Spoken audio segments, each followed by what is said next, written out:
నరేంద్ర మోడీ గారు ప్రధానమంత్రి ఉన్నప్పుడు, ఉమాభారతి గారు కేంద్ర జలవనరుల శాఖ మంత్రి ఉన్నప్పుడు కృష్ణా నదీ జలాల పంపకానికి సంబంధించి కేంద్రంలో ఉమాభారతి గారి సమక్షంలో కృష్ణా నదీ జలాల పంపకానికి సంబంధించి జరిగిన మీటింగ్కి ఆంధ్రప్రదేశ్ ముఖ్యమంత్రి హోదాలో చంద్రబాబు నాయుడు గారు, తెలంగాణ రాష్ట్ర ముఖ్యమంత్రి హోదాలో చంద్రశేఖరరావు గారు హాజరై 299 టీఎంసీల కృష్ణా జలాలు మాకు చాలు అని సంతకం పెట్టినటువంటి మాట నిజమా అబద్ధం అనేది ఒకసారి హరీష్ రావు గారు చెప్పారు. If I'm not wrong and subject to correction, September 2016 లేదా నవంబర్ 2016లో కేంద్ర జలవనరుల శాఖ మంత్రి సమక్షంలో ఇద్దరు చంద్రులు ముఖ్యమంత్రుల హోదాలో పోయి సంతకం పెట్టింది. ఏమని?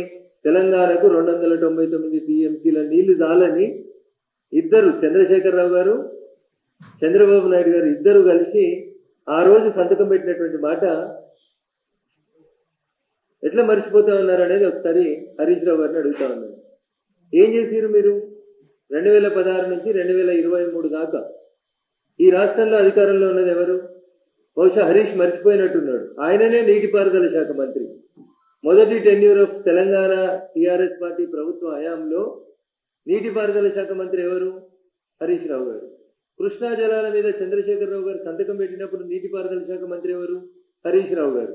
ఇవన్నీ మరిచిపోయి ఏదో మంచి జరిగిన అన్ని రోజులు మేం చేసినాం, ఎలక్షన్లు రాగానే కేంద్ర ప్రభుత్వాన్ని తిట్టాలి, బీజేపీని తిట్టాలి, బీజేపీని బదనాం చేయాలి. దుబ్బాకల ఉప ఎన్నిక రాగానే మోటార్లకు మీటర్లు వస్తాయి. వచ్చినాయా మోటార్లకు మీటర్లు? 2020 నవంబర్లో స్టార్ట్ అయింది ఆ పంచాయతీ. 2020 నవంబర్ లోపల పంచాయతీ స్టార్ట్ అయితే ఈ రోజు దాకా ఎక్కడన్నా మోటార్లకు మీటర్లు అనేటువంటి పంచాయతీ జరిగిందా తెలంగాణలో? జరగలేదు. కానీ చెప్పడం ఏం చెప్తారు? ఎన్నికలు రాగానే బీజేపీ తెలంగాణకు అన్యాయం చేస్తుంది. కాంగ్రెస్ పార్టీ రాష్ట్రంలో ఒక ప్రాజెక్టుకి జాతీయ హోదా తెస్తా అని చెప్పింది. మరి 10 ఏళ్ల నుంచి మీరేం చేసిర్రు?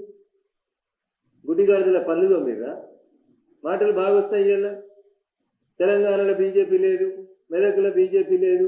ఒకసారి దుబ్బాకలో చూపెట్టినాం, రేపు మళ్ళీ మెదక్లో కూడా చూపెడతాం. భారతీయ జనతా పార్టీ ఉన్నదా లేదా? తెలంగాణలో మాకెన్ని సీట్లు వస్తాయి, మీకెన్ని తోలుగుడ్లు వస్తాయి? Big zero. BRS will be a big zero in the parliament elections. ఒక్క సీటు తెచ్చుకోమని చెప్పుర్రు ఆ కుటుంబానికి.